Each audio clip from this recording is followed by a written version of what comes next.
সপ্তাহের প্রথম কার্যদিবসে বিজয় সরণিতে যানবাহনের বাড়তি চাপ, নতুন নিয়ম কার্যকরের কথা জানান না অনেকেই, তৎপর ট্রাফিক বিভাগ। খুলনা বিশ্ববিদ্যালয়ের শিক্ষার্থী অর্ণব হত্যাকাণ্ডের হচ্ছে না খোলাসা, 15 থেকে 20 জনকে আসামি করে পরিবারের মামলা দায়ের। শেয়ার বাজারে টানা দরপতনে কাটছে না আস্থাহীনতা, বিদায়ী বছরে বিও হিসাব কমেছে 1 লাখের বেশি। আগামী শুক্রবার তুরাগপাড়ে প্রথম দফায় জুবাইরপন্থীদের ইজতেমা, প্রতিটি খিত্তায় র্যাবের পাশাপাশি কাজ করবে সাদা পোশাকে পুলিশ। নিজের হাত দিয়া কিছু কাজ করতে পারছি, এটার ভিতরে একটা আলাদা আত্মতৃপ্তি আছে। এই কাজটা অত্যন্ত আনন্দের সাথে আমরা করি, শুধু আল্লাহকে রাজি খুশি করার জন্য, মানুষকে দেখানোর জন্য এগুলো কাজগুলো করি না আমরা।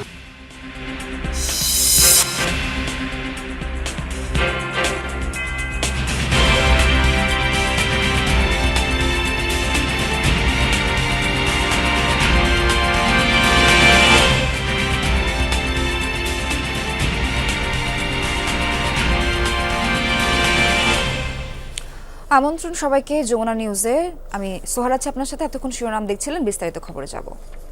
রাজধানীর বিজয় সরণিতে যানজট নিরসনে ডান দিকে মোড় নেওয়া বন্ধ করায় এই সড়কের পরের 2 মোড়ে চাপ বেড়েছে। পূর্ণ কর্মদিবসে যানবাহনের চালক ও যাত্রীরা পড়েছেন ভোগান্তিতে। এ বিষয়ে বিস্তারিত জানাতে যোগ দিচ্ছেন সহকর্মী শামীম রেজা। শামীম, সপ্তাহের প্রথম কার্যদিবস আজকে, নতুন নিয়মের কার্যকারিতা কেমন দেখছেন আর ট্রাফিক বিভাগ কি বলছে? আরেকটু জানতে চাই যে যানবাহনের চালকদের প্রতিক্রিয়া, যারা চলাচল করছেন তাদের প্রতিক্রিয়া কেমন?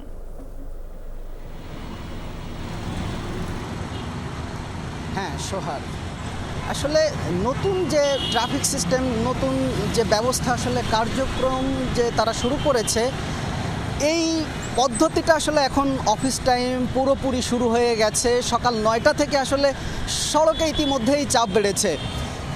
যদি একটু দেখাতে চাই, দেখবেন ইতিমধ্যে যেসব চালক এবং যাত্রীরা এসেছেন তাদের সাথেও আমাদের কথা হয়েছে।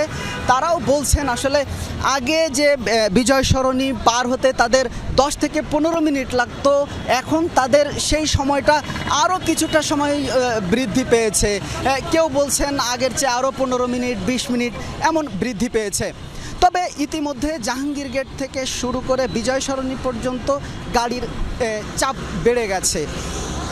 এর মধ্যে ধানমন্ডির দিকে যেসব গাড়িগুলো যাচ্ছেন তারা ক্যান্টনমেন্টের ভেতর দিয়ে আসলে যে লিংক রোডটা তৈরি হয়েছে সেটা দিয়েই তারা টার্ন করছেন। তবে অনেকে না জানার ফলে তারা সামনে চলে আসছেন, তাদের কারণেই যানজটটা আরও বেশি দীর্ঘ হচ্ছে। এছাড়া এদিকে সার্ক ফোয়ারা থেকে শুরু করে পুরো বিজয় সরণি পর্যন্তই গাড়ির চাপ, গাড়িগুলো খুব ধীরে চলাচল করছে এবং চালক যাত্রীরা বলছেন যে আসলে নতুন যে পদ্ধতি কার্যকর হচ্ছে সেটা আসলে জনগণের জন্য কতটা কাজে আসছে বা ট্রাফিক সিগন্যাল নিয়ন্ত্রণে কতটা কার্যকর হচ্ছে সেটা কর্তৃপক্ষকে আবারও নতুন করে পুনর্বিবেচনার আহ্বান জানিয়েছেন তারা। সোহার। শামীম, ধন্যবাদ আপনাকে। খুলনা বিশ্ববিদ্যালয়ের শিক্ষার্থী অর্ণব শীল হত্যার ঘটনায় মামলা হয়েছে। শনিবার রাতে সোনাডাঙ্গা থানায় অজ্ঞাত 15 থেকে 20 জনকে আসামি করে মামলাটি করেন নিহতের বাবা। পুলিশ বলছে আটককৃত 3 জনের চলছে জিজ্ঞাসাবাদ। পাশাপাশি হত্যা রহস্য উদ্ঘাটন এবং জড়িতদের গ্রেফতারে কাজ করছে একাধিক টিম। খুলনা বিশ্ববিদ্যালয়ের ব্যবসায় প্রশাসন অনুষদের মাস্টার্সের শিক্ষার্থী অর্ণব শুক্রবার রাতে নগরীর তেঁতুলতলা মোড়ে মোটরসাইকেলে বসে চা খাচ্ছিল। এ সময় দুর্বৃত্তরা অতর্কিত তাকে কুপিয়ে ও গুলি করে হত্যা করে।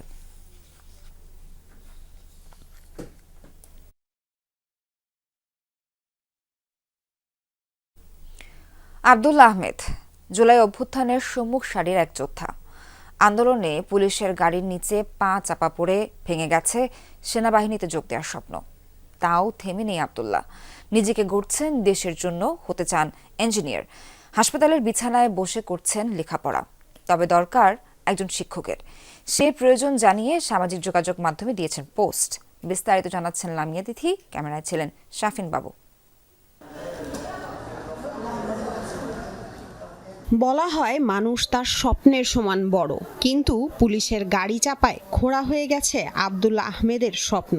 এই কষ্ট সহ্য করা যে কতটা কঠিন তা বোঝা যায় আব্দুল্লাহকে দেখলে।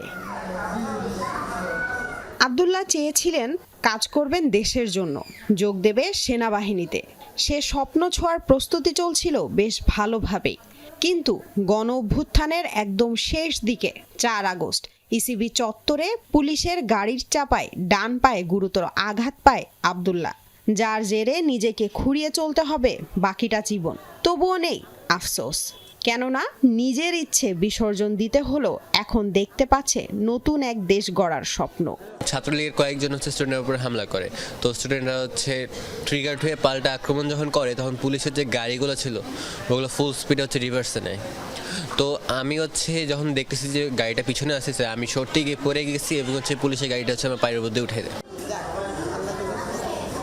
নিটোর হাসপাতালের 41 নম্বর বেডে দীর্ঘ 6 মাস ধরে চিকিৎসাধীন আব্দুল্লাহ। এখান থেকেই নিচ্ছেন এইচএসসি পরীক্ষার প্রস্তুতি।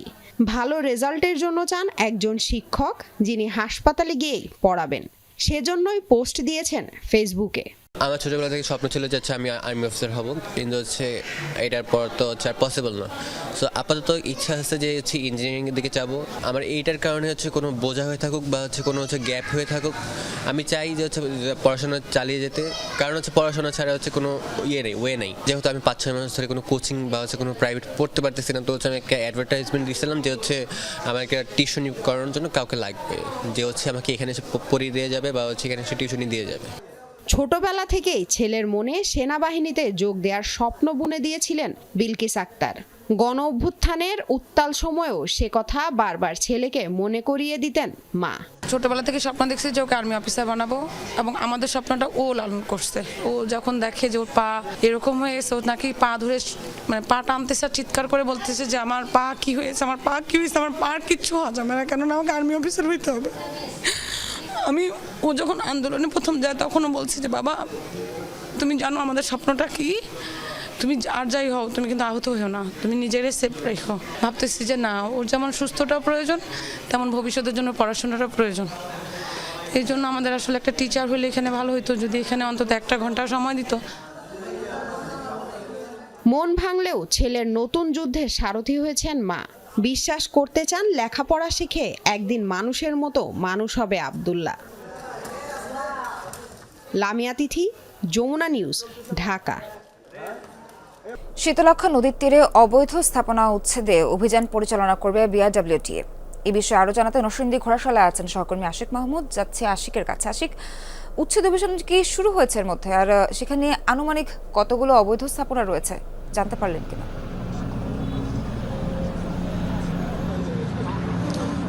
শহর উচ্ছেদটি এখন আনুষ্ঠানিকভাবে শুরু হয়নি, তবে সার্বিক প্রস্তুতি সম্পন্ন হয়েছে। আমরা এখানে এসে যেমনটি দেখেছি, এখনো যিনি নির্বাহী ম্যাজিস্ট্রেট অর্থাৎ যার নির্দেশনা অনুযায়ী উচ্ছেদ অভিযান শুরু হবে তিনি এখনো ঘটনাস্থলে এসে পৌঁছাননি, যে কারণে আসলে কিছুটা বিলম্ব হচ্ছে। আমরা দেখতে পাচ্ছি যে সার্বিক কিন্তু সকল প্রস্তুতি সম্পন্ন হয়েছে। বিআইডব্লিউটি এর যারা কর্মকর্তারা রয়েছেন তারা এসেছেন এবং বিআইডব্লিউটি এর ঢাকা থেকে ঊর্ধ্বতন কর্মকর্তারা এসেছেন এই উচ্ছেদটি পরিচালনা করার জন্য। আমি একটু দেখাতে চাই যে আসলে এই যে আমাদের ডান পাশে নদীর যে এই যে পাশের যে জায়গাটি পুরোটাই কিন্তু নদীর ভেতরে পড়েছে, এবং নদীর ভেতরে এইদিকে যে জায়গাগুলো দেখা যাচ্ছে এই সবগুলো স্থাপনাই কিন্তু অবৈধ। ইতিমধ্যে আমরা এখানে এসে যেমনটি জেনেছি প্রায় 10 একরের মতো জমি কিন্তু নদীর, সেই জমি দখল করে এখানে যারা দখলবাজ বা ভূমিদস্যু রয়েছে তারা সেখানে দখল করে প্রায় 300-রও বেশি অবৈধ স্থাপনা সেখানে তারা নির্মাণ করেছে, এবং সেখানে বিভিন্ন ধরনের দোকানপাট বাজার বসানো আছে। তো সেই স্থাপনাগুলো উচ্ছেদের জন্যই কিন্তু আজকে এই উচ্ছেদ অভিযানের নির্ধারিত সময় নির্ধারণ করা আছে। আমরা যেমনটি জেনেছি যে এখানে উচ্ছেদ অভিযান পরিচালনা করে এই জায়গাটিতে একটি নদী বন্দর করার পরিকল্পনা রয়েছে বিআইডব্লিউটি এর। আপনারা জানেন যে ঘোড়াশাল কিন্তু একটি বাণিজ্যিক এলাকা, এখানে কিন্তু সার থেকে শুরু করে বিভিন্ন সিমেন্ট, বিভিন্ন গুরুত্বপূর্ণ জিনিসপত্র এই জায়গায় উৎপাদন হয়, সেগুলো কিন্তু ঢাকা সহ দেশের বিভিন্ন এলাকায় চলে যায়। সে কারণে আসলে এই জায়গাটি অত্যন্ত গুরুত্বপূর্ণ। সে কারণে আসলে বিআইডব্লিউটি কর্তৃপক্ষ এখানে উচ্ছেদ অভিযান চালিয়ে এই জায়গার সকল যে জায়গাগুলো দখল আছে এই জায়গাগুলোকে দখলমুক্ত করে এই অবৈধ স্থাপনাগুলো উচ্ছেদ করে এই জায়গাটিতে একটি নদী বন্দর করার পরিকল্পনা নিয়েছে। তবে আমরা ধারণা করছি হয়তো আর অল্প কিছু সময়ের মধ্যেই আনুষ্ঠানিকভাবে উচ্ছেদ অভিযান শুরু হবে। সার্বিক প্রস্তুতি কিন্তু সম্পূর্ণ, পুলিশ, অন্যান্য নিরাপত্তা যারা নিয়োজিত তারাও কিন্তু ইতিমধ্যে এই ঘটনাস্থলে এসে পৌঁছেছে। স্যার আশিক, ধন্যবাদ আপনাকে। টানা দরপতনে বেশিরভাগ শেয়ারের দাম তলানিতে। আস্থা হারিয়ে বাজার থেকে মুখ ফিরিয়ে নিচ্ছেন অনেক বিনিয়োগকারীরা। প্রায় 1 লাখ বিও হিসাব কমেছে বিদায়ী বছরে। সংশ্লিষ্টরা বলছেন, নিয়ন্ত্রক সংস্থার নেতৃত্বে দুর্বলতার কারণে গতি হারিয়েছে পুঁজিবাজার। বিনিয়োগকারীদের আস্থা ফেরাতে উদ্যোগ নিতে পারেনি বর্তমান কমিশন। রাজনৈতিক পট পরিবর্তনের পর থেকেই অস্থির পুঁজিবাজার। অর্থনীতির অন্যান্য খাতে কিছুটা স্থিতিশীলতা ফিরলেও ব্যতিক্রম কেবল পুঁজিবাজার। তলানিতে নেমেছে বেশিরভাগ কোম্পানি শেয়ারের দাম। গত 5.5 মাসে সূচক কমেছে 850 পয়েন্ট। বাজার মূলধন কমেছে 53,000 কোটি টাকার বেশি। টানা পতনে বাজার থেকে মুখ ফিরিয়ে নিচ্ছেন অনেক বিনিয়োগকারী। বিও হিসাব কমেছে 90,000-এরও বেশি। নিষ্ক্রিয় হয়ে পড়েছে আরও অনেকে। তাদের যে কান্না আত্মনাদ এগুলা দেখার মতন দেখবার মতন কোনো লোক সিকিউরিটি এক্সচেঞ্জ কমিশনে আজও পর্যন্ত হয়েছে কিনা বা হবে কিনা এটা একমাত্র আল্লাহই ভালো জানে। একটা মানুষ ইনভেস্ট করার পরে সে যদি রিটার্ন না পায় ফিডব্যাক না পায়, সে তো অটোমেটিক চলে যাবে। সংশ্লিষ্টরা বলছেন, নেতৃত্বের দুর্বলতার কারণেই গতিহীন হয়ে পড়েছে পুঁজিবাজার। নতুন কমিশন বিনিয়োগকারীদের আস্থা ফেরানোর মতো কোনো উদ্যোগই নিতে পারেনি। উল্টো তাদের বিতর্কিত সিদ্ধান্তে আতঙ্কিত হয়ে বাজার ছাড়ছে বিনিয়োগকারীরা। অগাস্ট বিপ্লবের পরে সমস্ত সেক্টরগুলোতে সংস্কার কার্যক্রম শুরু হয়েছে, নতুন আঙ্গিকে সবাই কাজকর্ম শুরু করছে, কিন্তু আমাদের এই পুঁজিবাজার কিন্তু সেই আগের মতোই আছে, বরঞ্চ আগের চেয়ে আরও খারাপ অবস্থার দিকে যাচ্ছে। মানুষ তো এখানে আসার কোনো কিছুই দেখছে না। পুঁজিবাজারে কোনো আশার বাণী, কোনো আশার ব্যঞ্জক কোনো কার্যক্রম দৃশ্যমান নাই, শুধু নেগেটিভ কার্যক্রমই আমরা দেখছি। তো নেগেটিভ কার্যক্রমের ফল যেটা হওয়ার সেটাই হচ্ছে। সবচাইতে প্রবলেম হতেছে আপনার যে কনফিডেন্সের ঘাটতি এই নতুন কমিশন আসার পরে হয়েছে। এইটা নতুন কমিশন এই ঘাটতিটা পূরণ করতে পারছে না এবং উনাদেরকেই এই ঘাটতিটা পুরো কনফিডেন্সের যে ঘাটতি এটা উনাদেরকেই পূরণ করতে হবে, আদারওয়াইজ এটা পূরণ করাটা ডিফিকাল্ট। নিয়ন্ত্রক সংস্থা বিএসইসি জানিয়েছে, সুদের হার বৃদ্ধি সহ নানা কারণে পুঁজিবাজারে তারল্য প্রবাহ কম। অর্থের যোগান বাড়াতে চেষ্টা করছে বিএসইসি। বাজার গতিশীল হলে বড় বিনিয়োগকারীরা সক্রিয় হবে। এর ফলে সাধারণ বিনিয়োগকারীদের মধ্যেও আস্থা ফিরবে বলে মনে করে নিয়ন্ত্রক সংস্থা। 2025 সালে ইনস্টিটিউশনাল ইনভেস্টমেন্ট বাড়বে। পাশাপাশি আমরা যদি যে একটা ডিউ লেটার দেওয়া হয়েছে কমিশনের দিক থেকে যে স্পেশাল ফান্ড 200 কোটি থেকে 300 কোটিতে উন্নীতকরণ এবং এটা পরবর্তী 5 বছরের জন্য মানে রিনিউ করার জন্য অন্যান্য ইন্ডিভিজুয়াল যারা আছে তাদের ইনভেস্টমেন্ট আগামীতে বাড়বে। বুলিশ ট্রেন্ড ইনক্রিজিং ট্রেন্ডে থাকবে। অটোমেটিক্যালি যারা সাইডলাইনে আছে তারাও বিনিয়োগে আসবে এবং সাধারণ ইনভেস্টরের মধ্যে যে আস্থার ঘাটতি আছে সেই আস্থার ঘাটতি কেটে যাবে। সামষ্টিক অর্থনীতিতে স্থিতিশীলতা ফিরলে চলতি বছর পুঁজিবাজার গতিশীল হবে বলে আশা নিয়ন্ত্রক সংস্থার। আলমগীর হোসেন, যমুনা নিউজ, ঢাকা। টঙ্গীর তুরাগ পাড়ে আগামী শুক্রবার থেকে শুরু হচ্ছে বিশ্ব ইজতেমার প্রথম পর্ব। এরই মধ্যে ময়দানের কাজ শেষ পর্যায়ে। প্রথম পর্বে অংশ নিচ্ছেন মাওলানা জুবায়েরপন্থীরা। ইজতেমার 58তম আয়োজন নিরাপদ নির্বিঘ্ন করতে প্রস্তুতি সেরেছে প্রশাসন।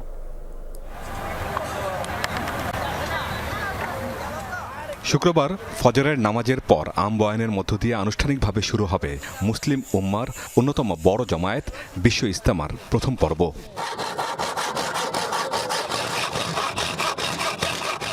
এরই মধ্যে 160 একর ময়দানের কাজ শেষ হয়েছে। বিদেশি নিবাসের পাশে প্রস্তুত মূল বয়ান মঞ্চ। কিছু সময় হলো আল্লাহ রাস্তায় দিতে পারছি, নিজের হাত দিয়া কিছু কাজ করতে পারছি, এটার ভিতরে একটা আলাদা আত্মতৃপ্তি আছে, শান্তি আছে। এই কাজটা অত্যন্ত আনন্দের সাথে আমরা করি এবং এই কাজটা আমরা করি ওলামায়ে কেরামের তত্ত্বাবধানে। কে কত বাঁশ টানতে পারে, অর্থাৎ তার চিন্তা চেতনা এই রইল এই যে এই বাঁশগুলি যখন নাকি সে টানবে কিয়ামতের ময়দানে তার এগুলি ওজন হবে দাঁড়িপাল্লায়। শুধু আল্লাহকে রাজি খুশি করার জন্য, মানুষকে দেখানোর জন্য এগুলো কাজগুলো করি না। আমরা আগে আসছি যে কাজ করব, সুন্দর পরিপাটি করব, পরিবেশটাকে সুন্দর করে রাখবো যাতে সারা বিশ্বের মুসলিম এখানে আসে এবং আল্লাহ রাস্তায় বের হতে পারে এবং তারা যে বের হবে তার একটা সবের অংশীদার যেন আমরা হতে পারি। তাবলীগ জামাতের শীর্ষ আলেমদের বয়ান শুনে তা বিশ্ববাসীর কাছে পৌঁছে দেওয়ার জন্য এখান থেকেই ছড়িয়ে পড়বেন মাওলানা জুবায়েরপন্থী বা শুরায়ে নিজামের অনুসারীরা। পুরা দুনিয়া থেকে মেহমান আসবে, কি পরিমাণ আসবে এখন এই মুহূর্তে বলা যাচ্ছে না, তবে বিগত বা কয়েকবার থেকে এবারে ইনশাআল্লাহ আমাদের বিদেশি মেহমানরা অনেক বেশি হবেন। ইজতেমা ঘিরে সব ধরনের প্রস্তুতি নিয়েছে আইনশৃঙ্খলা রক্ষাকারী বাহিনী। থাকছে কয়েক স্তরের নিরাপত্তা ব্যবস্থা, ওয়াচ টাওয়ার ও সিসি ক্যামেরার আওতায় থাকবে পুরো ইজতেমা ময়দান। প্রতিটি খিত্তায় র্যাবের পাশাপাশি কাজ করবে সাদা পোশাকের পুলিশ।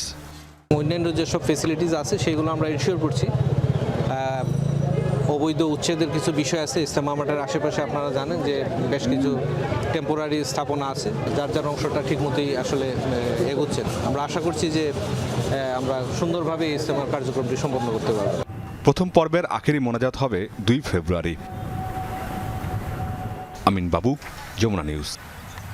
ঢাকার এমআরটি লাইন 5 নর্দার্ন রুটের পরিষেবা লাইন স্থানান্তর কাজের জন্য গুলশান 2 এলাকা এড়িয়ে চলার পরামর্শ দিয়েছে Dhaka mass transit company limited.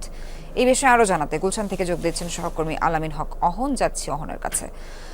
অহন, মেট্রো রেলের কাজের জন্য এখান থেকে কার যানজট পরিস্থিতি, এখানকার যানজট পরিস্থিতি কেমন জানতে চাই আপনার কাছে। যেহেতু যেসব গাড়ি গুলশান 2 চত্বর হয়ে তাদের গন্তব্যে যাওয়ার কথা, তাদেরকে এই পথ এড়িয়ে যাওয়ার একটা পরামর্শ দেওয়া হয়েছে, যে কারণে অন্যান্য দিনের চাইতে আজকে আমরা দেখেছি গুলশানে গাড়ির চাপ অনেকটাই কম এবং এমআরটি 5 নর্দার্ন রুটের যে কাজ চলার কথা সেই কাজটি এখনও কিন্তু পুরোপুরি শুরু হয়নি। আজ সকাল 8টা থেকে সেই পরিষেবা স্থানান্তরের কাজ শুরু হওয়ার কথা ছিল। আমরা শুধুমাত্র দেখেছি নতুন বাজার থেকে গুলশান 2 গোল চত্বরের দিকে যে সড়কটি এসেছে সেই ইউএস এম্বাসির সামনে একটি অংশে আমরা দেখেছি খোঁড়াখুড়ির কাজ, অর্থাৎ পরিষেবা স্থানান্তরের কাজ চলছে। অন্যান্য জায়গাগুলোতে এখনও শুরু হয়নি, যে কারণে যানজট কতটা তৈরি হবে সেটি কিন্তু এখনও বলা যায় না। এখানে ট্রাফিক নিয়ন্ত্রণ যারা করছেন তাদের সঙ্গে আমরা কথা বলেছি, তাদের কাছে সেই মেসেজটি আছে যে সকাল 8টা থেকে পরিষেবা স্থানান্তরের কাজ শুরু হওয়ার কারণে তাদেরকে বিশেষ নির্দেশনা দেওয়া হয়েছে। তবে সেই বিশেষ নির্দেশনা এখনও কিন্তু মেনে চলার কোনো প্রয়োজনই পড়েনি, কারণ পরিষেবা স্থানান্তরের সেই কাজ এখন পর্যন্ত দৃশ্যমান না,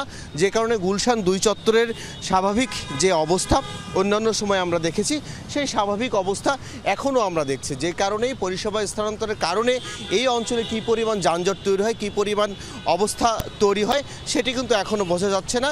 স্থানান্তরের কাজ পুরোদমে শুরু হলে এই অঞ্চলের যে প্রকৃত চিত্র সেটি জানানো যাবে কিংবা সেটি বোঝা যাবে।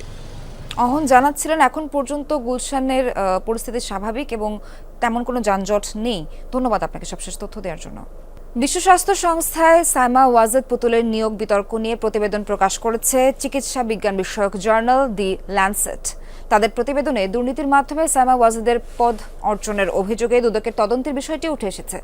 সংস্থাটির উপপরিচালক আক্তারুল ইসলাম সেসব জানান ল্যান্সেটকে। অভিযোগ রয়েছে পুতুলের পদ নিশ্চিতে ক্ষমতার অপব্যবহার করেছেন তার মা এবং সাবেক প্রধানমন্ত্রী শেখ হাসিনা। পররাষ্ট্র এবং স্বাস্থ্য মন্ত্রণালয়কে পাঠানো এক চিঠিতে পুতুলের বিরুদ্ধে আর্থিক অসৎ আচরণ এবং রাজনৈতিক প্রভাব ব্যবহারের অভিযোগ তুলে ধরেছে দুদক। একই সাথে সংস্থাটি থেকে পুতুলকে অপসারণের ব্যাপারে ডব্লিউএইচকে চাপ প্রয়োগে সংশ্লিষ্ট মন্ত্রণালয়কে আহ্বান জানানো হয়েছে এই চিঠিতে। 153 যুদ্ধবন্দীকে মুক্তি দিল ইয়েমেনের সশস্ত্র গোষ্ঠী হুতি। শনিবার তাদের মুক্তি দেওয়া হয়। হুতি জানায় মুক্তি পাওয়া বন্দীরা দেশটির আন্তর্জাতিক স্বীকৃত সরকারের সামরিক বাহিনীর সদস্য। আন্তর্জাতিক স্বেচ্ছাসেবী সংস্থা রেড ক্রসের তত্ত্বাবধানে রাজধানী সানার আল শাব মসজিদে হয় এই হস্তান্তর। কয়েক বছর ধরে দুপক্ষের মধ্যে বন্দী বিনিময়ে মধ্যস্থতায় করছে আন্তর্জাতিক মহল। এর আগে গাজায় যুদ্ধবিরতি কার্যকর হওয়ায় জব্দকৃত গ্যালাক্সি লিডার জাহাজের 25 নাবিককে মুক্তি দিয়েছিল সশস্ত্র গোষ্ঠীটি।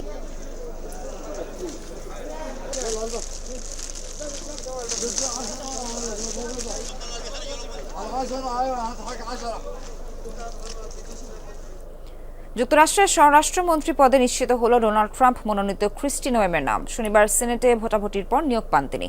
আদায় করেন 59 সিনেটারের সমর্থন। বিপক্ষে অবস্থান নেন 34 জন। ট্রাম্পের অভিবাসন বিরোধী কট্টর নীতির পক্ষে অবস্থান সাউথ ডাকোটার সাবেক গভর্নরের। অনুপ্রবেশকে আগ্রাসন বলেও আখ্যা দেন তিনি।